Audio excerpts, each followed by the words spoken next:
Bugünkü şiirlerimize başlaymayız, hürmetli vatandaş. Bugünkü islagış kemenci görmüşken çel 1. ayının 12. günü hürmetli vatandaşım. Bugün sizlerge sözleydiğanlık şiirle vaziyetten evvel bir ağız gep kılıp eteyli vatandaş. Tünügün sizlerge nemi degen edik? Kazakistan'ın prezidenti Tokayev 12. 13.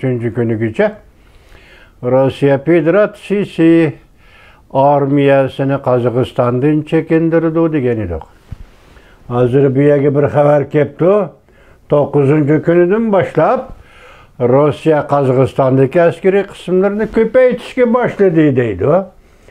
Şu aralıkta 75 ayrı plan katem asker toşudu Kazakistan'a deydi. Evvel haber bugün yalgan bop çıktı vatandaşım. Bu haberini erteki kaldırımız sizlere bugünkü leksiyalarımızı sözdeyimiz. Bugünkü leksiyalerimizde mavzumunda yani Kazakistan geçirenler bir yudum su içi olay vatandaşım.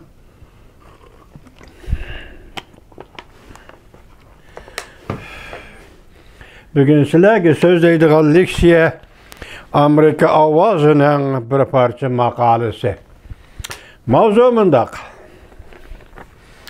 çoğun devletler Kazakistan'daki menfaatini qoğdaşqa başladı. Prezident Vladimir Putin Kazakistan'a asker çıkargandan keyin Xi Jinping ve Erdoğan oltıralmay kaldı. Mavzulu haber 1. ayının 12. günü Amerika Avazı'ndan Xitay tili programı ilan kılındı. Haber mundaq başlandı.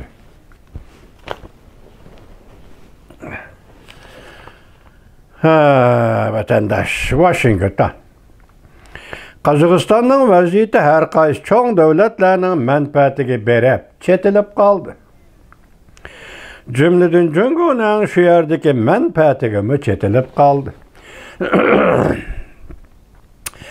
Rusya'nın Orta Asya'daki tesiri ve Kazakistan'ın Moskvaga tayinip gelişige ergişip Prezident Vladimir Putin'nin bir yerge yani Kazakistan'a asker çıkarışı zor yuşqa başladı. Cungu, Türkiye, Katarlık her qaysı tarafla Kazakistan'ın vaziyetiga dikkat kılıp turmakta. Kazakistan mol nefet baylıqıga ega devlet. Kaspий dengizden g'arbiga joylashgan Atilov oblastlik hukumat 1. ayının 10. günü haber tarqatyap mundaq ko'rsatdi. Kazakistan'ın prezidenti Tokayevning buyrug'i bo'yicha Kazakistan hukumat armiyasi shu yerdagi dangliq neftlik Tengiz nefet okrugini ve bu yerdagi şirketlerini kontrol qildi. Kazakistan armiyası ve şu yerine sakçı kısımları birleşip nefet eliş işlerini mi, eçeş işlerini mi kontrol kıldı. Kazakistan hükümet armiyası Garp devletlerinin şu yerdeki menfaatlerini qoğdu de. Dikkat! Kazakistan hükümet armiyası Garp devletlerinin şu yerdeki menfaatlerini qoğdu de. Rusya armiyasının bunun arlaşmasını alaydı ta'kidledi. Atilov oblastlik hukumat mundaq ko'rsatdi. Rusya yetakchiligi de navbatda Qozog'istonda turayotgan kollektiv qo'g'dirish qismlari bu harakatga qatnashmadi.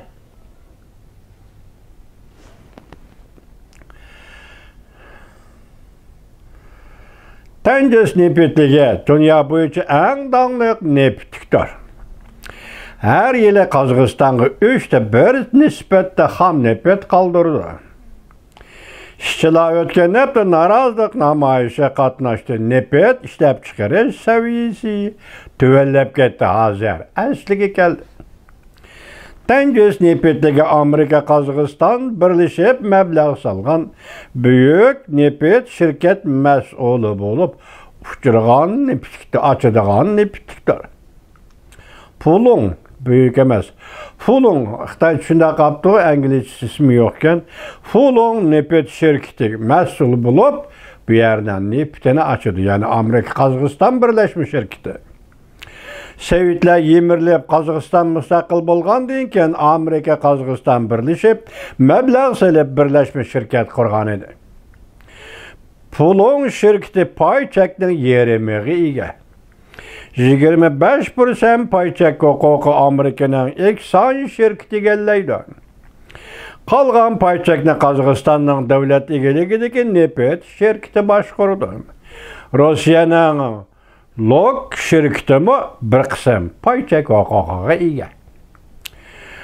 Qozog'iston ishlari to'g'risida Rossiya siyosiy yo'lda tahlil qilib, mundaq deyishdi. Qozog'istonda kon mahsulotlari va neft tabiiy gaz ishlab chiqarish manbalarini echish va pishiqlab ishlash asos jihatdan chet el shirkatlarining kontrolli ostida olib beriladi. Bunun içinde G'arb kapitalizmi nihoyat zo'r salmoqni egallaydi. Jungoning kapital ham Rossiyaning kapitali bir qism salmoqni egallaydi.